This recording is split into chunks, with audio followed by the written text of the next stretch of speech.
Man, everybody.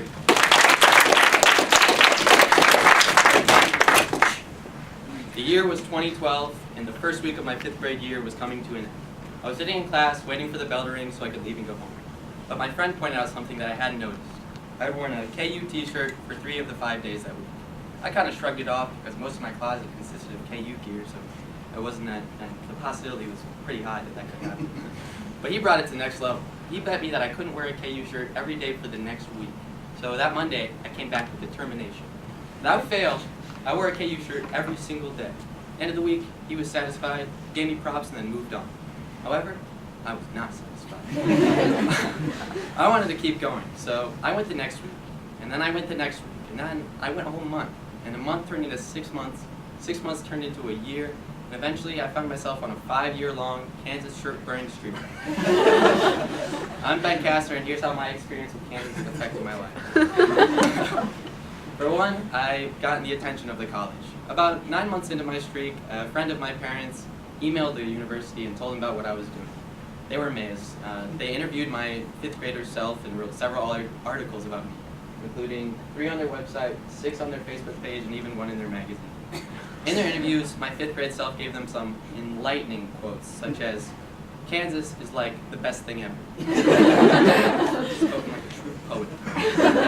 Eventually, they invited me down to the college campus. It was really cool. I got to see what it was like, and they gave me the behind-the-scenes look at some administration buildings. I even got to shoot hoops in the practice facility. And then, of course, I went to a KU basketball game, something I've seen on TV so many times. It was amazing to see in person. And at the end, I got to meet some future NBA basketball players like Andrew Wiggins and Joel Embiid. So, all in all, it was simply an honor to be recognized by the University of Auburn. Secondly, to change my life by giving me a very, very minute, but still a little bit of fame. I'm not gonna lie. I'll sign autographs after.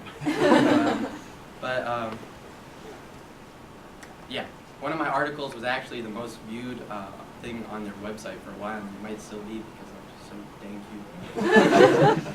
I was actually stopped several times on the street when I went and visited there because people recognized me from their Facebook posts. Several people have sent me different shirts and t-shirts that they can't fit into anymore because they just want to help me grow my collection. However, I've experienced some negative aspects of fame. I had some haters. Some people claimed that they've been doing this for much longer than me and that my streak is peanuts compared to theirs. One person insinuated that I was mentally challenged. I don't know why.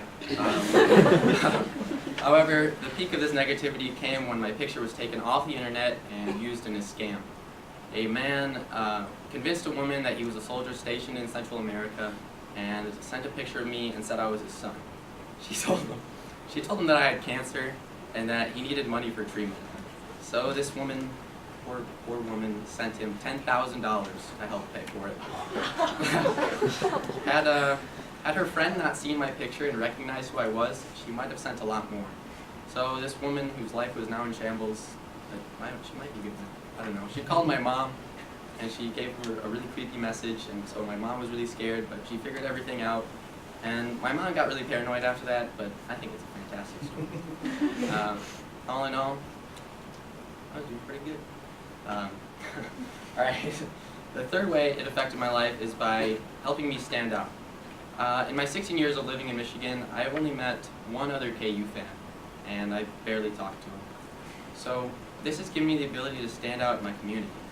This is displayed by the fact that whenever Kansas loses in a basketball game, especially in a tournament, I get a ton of messages. A lot of them are mocking me, but some give me words of encouragement. This is all displayed by the fact that whenever I was on a sports team during this time, I even got KU-related nicknames. Some people simply called me Kansas, while others labeled me the names of famous KU basketball players. I can only assume that when people think of me, they think of Kansas. And when they think of Kansas, they think of me. Of all the benefits I received from this streak, the uniqueness of it is one of my favorites. Before I finish, I'd like to answer 2 questions that I get asked a lot. Am I going there, and why I ended the streak?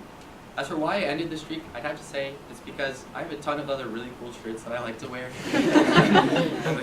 I'm not going to wear KU t-shirts for the rest of my life. And as for if I'm going there, short answer is I don't know. I have about a year and a half before I have to make any college decisions. And I might be afraid that Kansas isn't offering what I want in a college, but we'll see. No matter where my life takes me or what paths I go down, I can say for sure one thing: I'm a Jayhawk for life.